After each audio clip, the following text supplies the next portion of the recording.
The story begins with 19-year-old JR entering a correctional facility to serve a 6-month sentence for a minor offense. Inside, his cellmate, a frail-looking man, is frequently physically abused by a gang of prisoners led by a thug named Dave. After adapting to the brutality of prison life, JR encounters Brendan Lynch, a figure notorious for extremely violent armed robberies. However, Brendan possesses superior intellect and is engrossed in a game of correspondence chess with a character named Sam. As JR walks by, he spots an improvised checkmate move. Though skeptical, Brendan suggests JR try making that move to see what happens. When JR does so, Brendan is impressed by his sharp thinking, yet he hides his emotions and dismisses the move as if it were sheer luck. JR says nothing and silently returns to his cell. There, he finds his cellmate in a state of desperation, sharpening a toothbrush into a weapon because he is convinced Dave will return to cause trouble. The scene moves JR, so he resolves to do something. The next day, when Dave storms into the cell to torture the man, JR bravely steps in to stop him. This action leads to a fight that lands him in solitary confinement. Ironically, despite his intervention, the cellmate does not escape the abuse. The relentless assaults eventually drive him to a dead end, forcing him to take his own life with the improvised weapon. When JR is returned to the cell, he finds the man gasping for air in a pool of his own blood. He frantically calls for help, but the inmate does not survive. A few days later, Dave and his gang plot to ambush JR, but Brendan and his henchmen, Sterlo and Merv, rescue him just in time. Brendan and JR then seal a mutually beneficial agreement. Brendan will protect him, and in return, upon his release, JR must do whatever he is told. After that, JR was ambushed by Dave, but fortunately, he was rescued by Brendan's assistant. Months pass, and JR completes his sentence and regains his freedom. Immediately, he seeks out the powerful underworld boss named Sam, Brendan's chess opponent. Sam and his nephew, Josh, accept JR into the organization, providing him with a place to stay and a suitcase containing Brendan's belongings. Opening the suitcase, JR discovers forged documents, new clothes, and a handgun. That evening, a young and seductive woman named Tasha visits his apartment. She brings a sum of cash and a mobile phone used to receive urgent orders. After delivering the items to JR, she quickly leaves. In the next scene, JR appears at the trailer of a man nicknamed Private Wilson. Following orders from Sam, JR purchases a cache of illegal assault weapons here. Private Wilson also instructs him on how to use them. His next target is a helicopter sightseeing business. JR subdues the staff, hijacks the helicopter, and forces the pilot to fly to the prison where Brendan is incarcerated. Meanwhile, Brendan and his cohorts have taken control inside the prison, holding a guard hostage. They wait for JR to arrive. As soon as the helicopter touches down, they hurriedly climb aboard, leaving the hostage behind. They fly a long distance before finally landing in a remote town.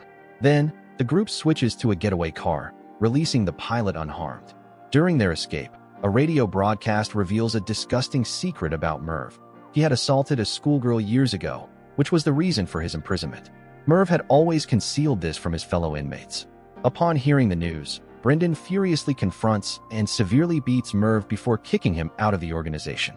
The remaining trio, Brendan, Sterlo, and JR, return to the old apartment.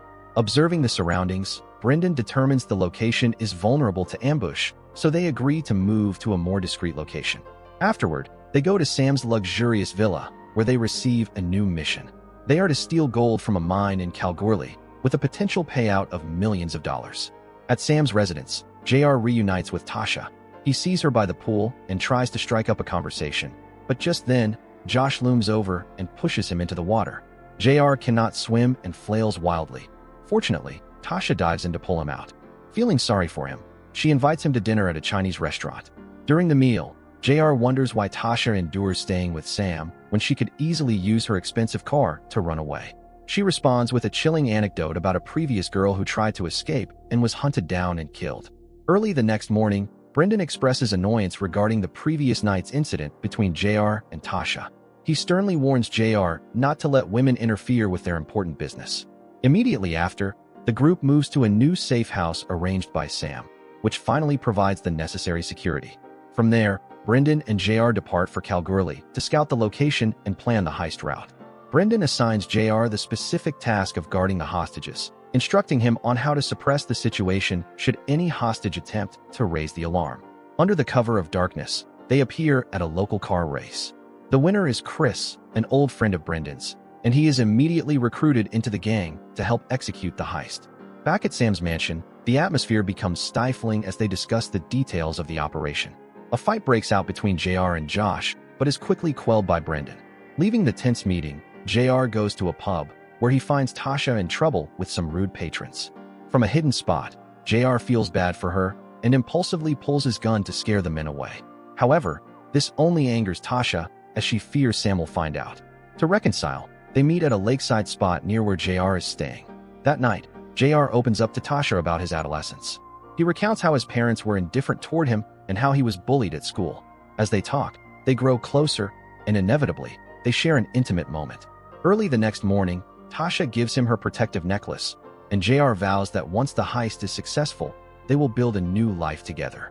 That night, the entire gang is filled with intense anticipation, ready for the job. They begin the journey to Kalgoorlie. During the long drive, Sterlo opens up about his past, which inadvertently boosts the morale of his teammates. Upon reaching the designated location, they break into the gold refinery smoothly. Receiving the signal, JR crawls into the ventilation ducts situated directly above the casting room. Then, the rest of the crew take their ambush positions, patiently waiting until the next morning. Elsewhere, Tasha is fiercely interrogated by Sam. At first, she tries to evade his questions, but under his relentless pressure, she eventually reveals her connection with JR. This news infuriates Sam, and he secretly plots to eliminate JR. As dawn breaks, the staff at the gold refinery begin their shift. However, to their terror, JR suddenly rappels down from the ventilation system. He quickly draws his gun and subdues the workers, forbidding them from activating the alarm. This move clears the way for the rest of the gang to enter undetected. Once inside, Brendan takes command and forces 2 employees to pour the liquid gold into precious bullion bars. Just as the heist reaches its climax, chaos erupts without warning. Josh shoots a worker in the leg. He tries to justify his rash behavior by claiming the worker was trying to run for the door, but Brendan is furious and refuses to accept the excuse. He teaches the thug a lesson with a powerful punch to the face. Unfortunately, the damage is done. Immediately after, police sirens echo in the distance. Brendan and his accomplices hoist 6 gold bars and initiate their escape plan, using hostages as human shields to prevent the authorities from opening fire.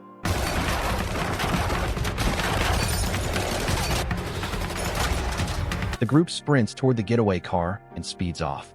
But the police do not give up easily. They begin pursuing the robbers. Just as Brendan and the gang escape the outskirts of Kalgoorlie, Sterlo is hit by a bullet that pierces his abdomen. Blood pours profusely, and the wound is critical.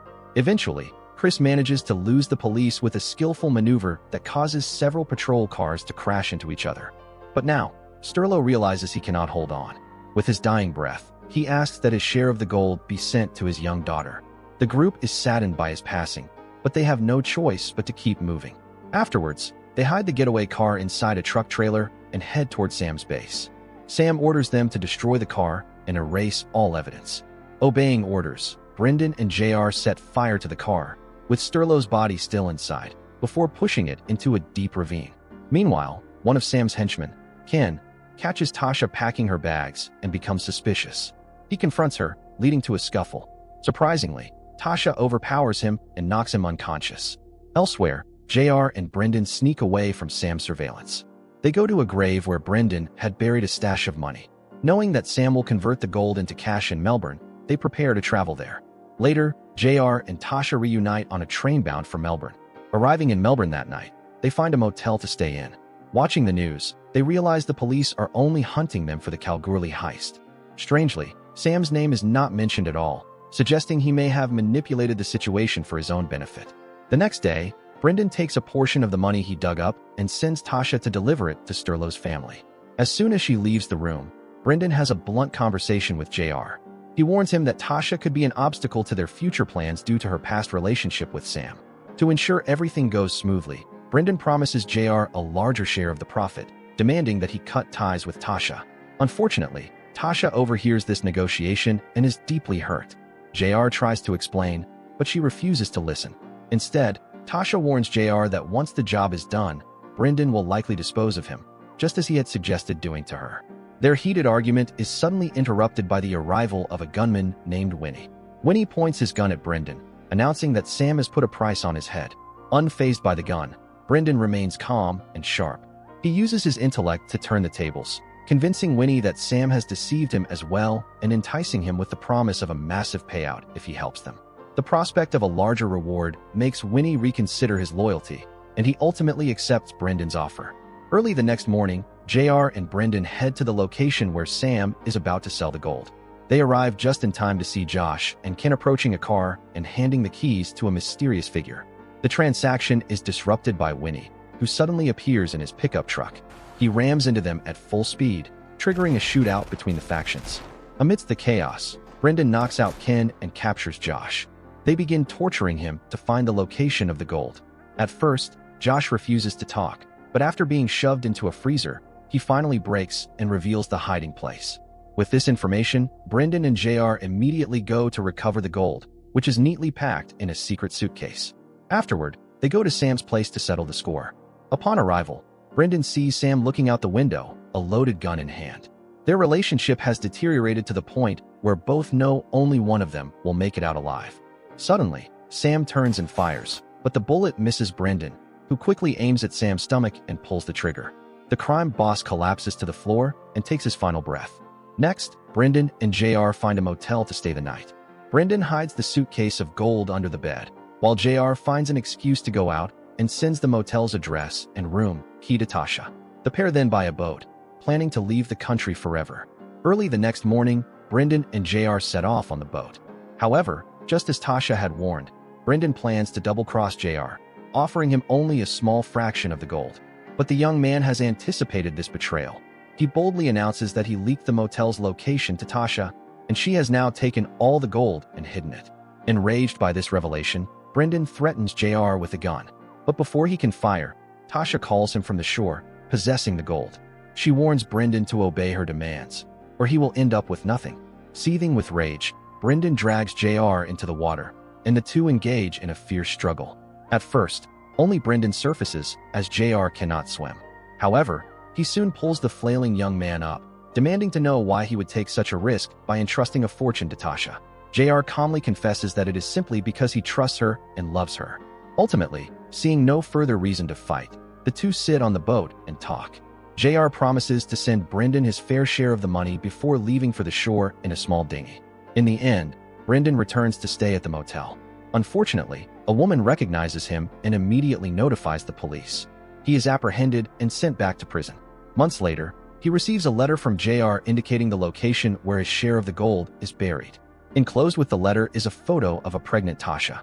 The movie concludes with Brendan looking out through the prison bars, smiling, showing that he still holds on to hope for a brighter future. Thank you all for watching, goodbye, and see you again.